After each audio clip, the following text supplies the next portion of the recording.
लाडकी बहीण योजनेची केवायसी कशी करायची, म्हणजेच ज्या महिलांना पती वडील नाहीये, घटस्फोट झालाय, अशा महिलांनी केवायसी कशी करायची त्याची माहिती आली होती. पण त्याचा ऑफिशियल GR आलेला आहे. GR मध्ये सांगितल्याप्रमाणे त्या महिलांनी केवायसी करायची. वेबसाईटवरती जायचंय. त्याच्यानंतर त्यांचा जो लाभार्थी आधार क्रमांक ऑप्शन आहे त्याच्यावरती स्वतःचा आधार कार्ड नंबर टाकायचा आहे. बाजूला कॅप्चा कोड दिलाय, तो कॅप्चा कोड टाकायचा आहे बॉक्समध्ये आणि मी सहमत आहे वरती क्लिक करायचंय आणि OTP पाठवावरती क्लिक करायचंय. स्वतःची माहिती भरून घ्यायची, OTP पाठवावरती क्लिक करायचंय. त्या महिलेला आधारला जो नंबर लिंक आहे त्याच्यावरती OTP येईल, तो OTP या ठिकाणी टाकून घ्यायचा आहे आणि सबमिट करावरती क्लिक करायचंय.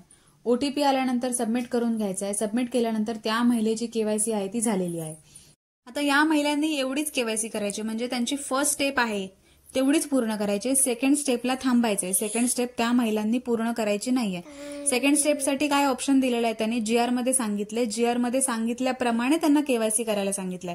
म्हणजे तुमची आता फर्स्ट स्टेप कंप्लीट झाली, तेवढंच ओके. त्याच्यानंतर ज्यांचे वडील पती नाहीयेत, घटस्फोट झालाय, त्यांनी त्याबद्दलचे पेपर्स सबमिट करायचे.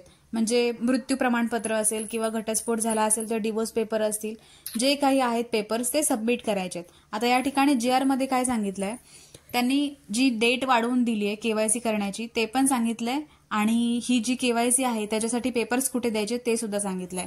आता इथे पहिल्या पॉइंटमध्ये त्यांनी डेट वाढवण्याचं सांगितलंय. 31 डिसेंबर 2025 पर्यंत मुदतवाढ दिलेली आहे.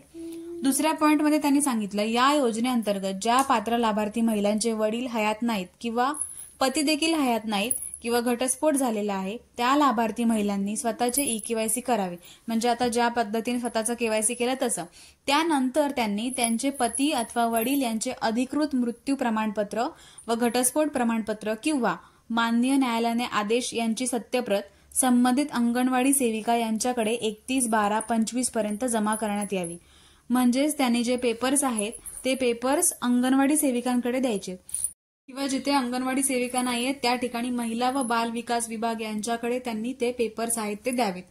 ज्यांच्यासाठी हा व्हिडिओ महत्वाचा आहे त्यांच्यासोबत शेअर करू शकता. GR ची लिंक सुद्धा व्हिडिओच्या डिस्क्रिप्शनमध्ये दिलेली आहे, त्या ठिकाणी जाऊन बघू शकता.